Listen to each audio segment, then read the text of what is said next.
Hello, I am Mantastic and Fantastic, and today I'm going to be talking about how you deal with duplicate monsters. So, Player's Choice Godfest is in full swing, and it does come with a flurry of questions fixated around duplicate monsters. This is mostly because a lot of players have been saving up stones, as well as acquiring a lot of the free stones from the challenge mode reset, and thus they have been rolling quite liberally, and unfortunately, when you roll often, like many times, you tend to acquire lots of duplicate or the same monster over and over again. So, while some cards do have tremendous value in terms of having numerous duplicates, think having 3 Hakus for basically all meta teams, but it can also be disheartening to pull the same duplicate monster over and over again, provided they are not as ideal or desirable as something like Haku or Indra. So this video / article will be focusing on how to approach duplicate monsters to help you make the best decision for your monster box. So, the first time acquiring card. I don't care if it's a Silver Egg or a 6-star Godfest exclusive or anything in between. If it is the very first time you have actually acquired this card, please do not sell or fuse it away. This is because almost every card in Puzzle & Dragons has some sort of merit, niche, or value, and it can be challenging to reacquire the same card again, even if it's something relatively common, just because there are thousands of monsters available in pad. So again, I just want to reiterate, if it is the very first time you've pulled that monster, please do not think about getting rid of it. Just favorite it, leave it there for now, and it may have value in the future. You may find a use for it. And for the most part, Gunko tends to like rebuffing as well as like improving the actual abilities of various cards through new and future evolutions. So you want to keep a hold of them because something that may be kind of useless right now might automatically transform to something quite amazing and spectacular. Next is you should keep at least 2 of each Pantheon / Godfest exclusive. Now, Silver Eggs tend to obviously have less potential overall just because of the way that they're the most common or least rare card possible, but Pantheon cards and Godfest exclusives tend to have tremendous potential to grow because they have reincarnated awoken evolutions as well as the new split evolutions. So, as an example, Ganesha was, upon release, a very disappointing card. They really did not serve much purpose. They were basically at the very bottom of everyone's want list, and then suddenly with this new evolution, well, the current evolution I should say right now, they are incredibly valuable. They're the only card that boosts rank experience, and now they've become one of the most desirable monsters in the game. So this could happen to any Pantheon monster. There's no way for us to predict or foresee something transforming into a superstar overnight. So that's why I would like to keep at least 2 of each Pantheon card, because again, if that card becomes spectacular somehow overnight, you want to actually at least have 2 of them just in case you need duplicates either to run as subs or as inherits. Furthermore, cards that do not have these reincarnated or awoken evolutions tend to have the most room for growth because they will receive a stat, well, they will obviously receive a stat improvement, but they will also receive an active skill change as well as leader skill change, and that could definitely impact their viability and usage. So, when should you keep more than 2 of a card? So, obviously there are thousands of cards available in Puzzle & Dragons, but there you will find yourself having some that are overly attached to you. Basically cards that seem to pop out all the time without you really wanting them to. And this kind of question will obviously occur if you have 3 or more of the same card, and you need to determine how much value does this card actually offer you, because you need to try and determine their merits as a leader, a sub, and an inherit. So for a leader, you tend to only obviously need 1 of those, but you can always use duplicates for inheritance as skill delay protection. You should try and examine how many of this card you may need as subs. And finally, you want to try and figure out if their active skill has merits as an inherit, especially if it has applications across a wider variety of teams. So, valuable inherits. So, cards that provide utility have a much more functionality and widespread applications compared to single orb changers. Therefore, something like Orochi or Indra tend to be very desired because they can be used on essentially any team in the game, and they definitely have a lot of transferable value outside of their own colors. So naturally, very high utility cards like those 2 are desirable to have in many duplicates because you tend to inherit them all around, and it might be just even beneficial to have extras just so you don't have to keep breaking that inherit and re-inheriting, so on and so forth. So, generally speaking, cards with these following attributes tend to be more valuable inherits. So those with utilities, so those that include delays, shields, true damage, burst damage, etc., etc. So these are basically cards that have applications outside of their primary color. So burst damage includes like Gemstone Princesses, cards like Muse, say I, Loki, like those type of inherits. If you find their value across different teams, because they have applications outside of their own primary color. Board changers that produce hearts are better than board changers that do not produce hearts. Now remember, board changers that basically board changers will spawn a board that has multiple elements, and that means they can be used on teams outside their primary color. For example, Karen, who is often a less than ideal sub, has applications on wood as well as dark teams because she does produce wood, dark, and water orbs. Orb changers that don't remove hard orbs. Those tend to be very valuable because, for the most part, you want to be able to deal damage and heal at the same time.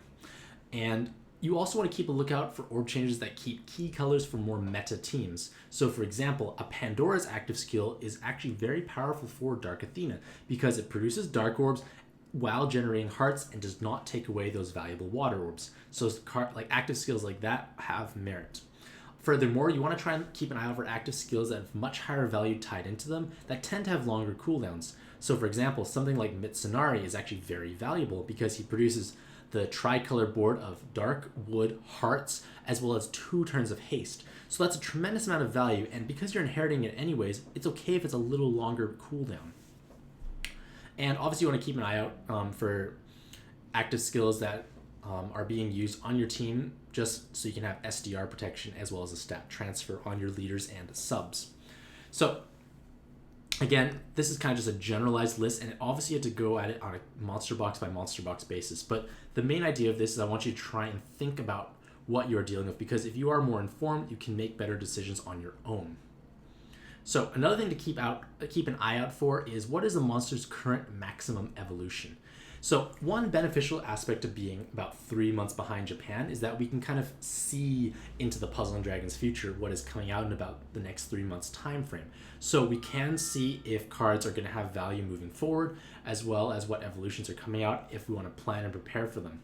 So presently speaking, the Reincarnated evolution is the highest evolution possibly available, followed by Awoken for Pantheon cards. And for Godfest exclusives, they have a split evolution tree. So for Pantheon cards, they will all receive a Reincarnated evolution at some point in time. It seems to be the trend for pretty much every series thus far, so I don't see why Gung-Ho would deviate from that path. So that also means if a card does not have their Awoken, let alone Reincarnated evolution, they have tremendous room for growth because they are going to receive an active skill upgrade as well as leader skill upgrade from basic to Awoken, and from Awoken to Reincarnated, it jumps even further. They possibly gain more awakenings, they still retain the same active skill, but their leader skill has the potential to jump by leaps and bounds. So, like I said, if your Pantheon card does not have these evolutions available currently, you should really keep them around because they have tremendous room for growth. For instance, Haku, who was a reasonable card to begin with already, jumped to top tier status just because of their new Reincarnated form. And who's not to say that other Pantheon cards across different series have that same potential built in. We just don't know because those cards have not been released. On the flip side, Godfest exclusives tend to follow a split evolution path that will try to better differentiate them as a leader or a sub. Sometimes one is just the clear winner overall, but the main idea is that these Godfest exclusives have major room for growth because usually when a split evolution is released, the older evolution receives a buff. So that means you will be able to try and decide which path you want to take. And that's why it's good to keep several Godfest exclusives because, again, if that split evolution is very valuable, you want to be able to possibly make one of each, maybe even 2 of one and 1 of the other. Just the main idea is that if the cards are missing these evolutions, they have room for growth. So, for example, like Callie, who is quite lackluster at this point in time, has not received a split evolution. So there is a chance she could become very valuable. It might be hard to fathom why she would be valuable, but there is at least that chance. So, 6-star Godfest exclusives. So 6-star Godfest exclusives are the rarest cards in Puzzle & Dragons. They are worth 50,000 monster points, so there is obviously that temptation to sell them. However, I would strongly advise you not to unless you happen to have more than 4 of a particular one, or if you just happen to have excess funds available, have plenty of magic stones, and are able to roll non-stop. So again, for 6-star Godfest exclusives, I would be very hesitant to sell or fuse them, sell them for 50,000 monster points because they just have too much value overall, and it's going to be very hard for you to actually reacquire them because of their rarity.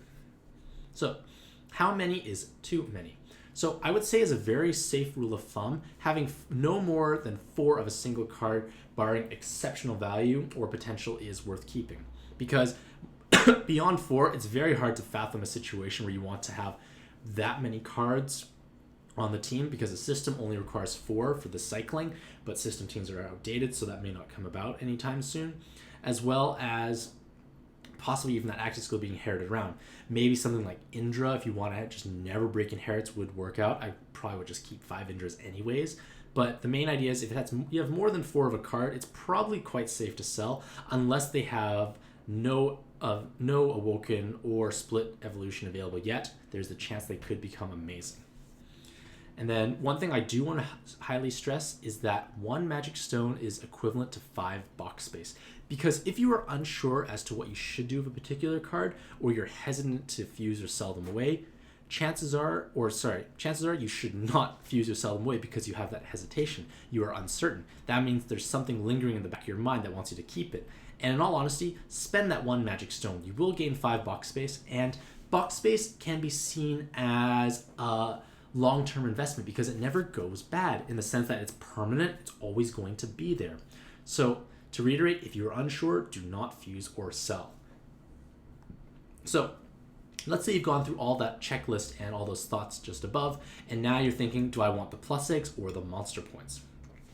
So, because we now have this potential choice or option, because most Godfest nowadays feature some sort of collateral benefit in terms of additional plus eggs tied to the monster.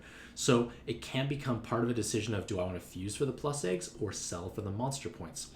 Now, both options are obviously valuable, and they both have their own merits based on your own monster box situation.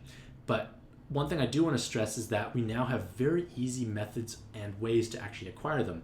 For plus eggs, we have access to Starden, 10 times Ascends, and the plus 9/15 Palag machine. So they're very easy to acquire.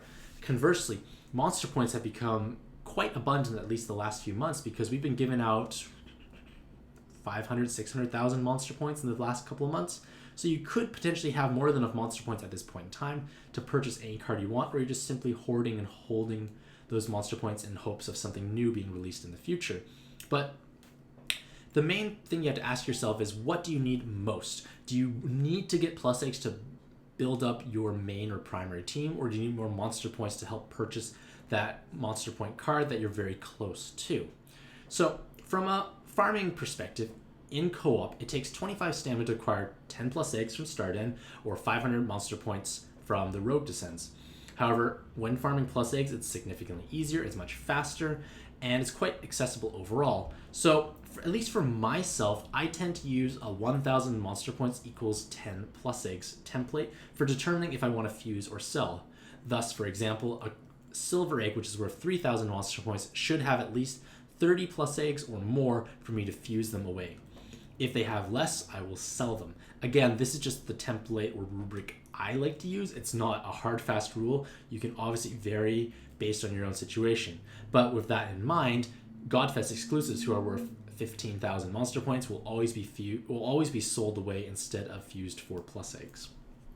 So, in conclusion, it may seem a little ambiguous, all the points I've raised, but the main point I want to drive home is that you need to try and determine on your own what you need to do with your monster box. And to do so, you need to be informed or educated. And that's part of the reason why I wrote this article, because there is a lot of questions circulating around at this point in time of people having duplicates and not knowing what to do with them. So instead of trying to answer every person individually, I rather teach the population as whole, because if I want to use a bad adage, teach a man to fish, give a man a fish, he'll eat for a day. Teach a man to fish, he will play Puzzle and Dragons for life. The main idea is education is important. So let me know what you think about this video. What is your thought process going through your head when you're trying to determine if you should get rid of duplicate monsters or keep them? Let me know what you do in the comments below. Hopefully you all have a mantastic day, and happy puzzling.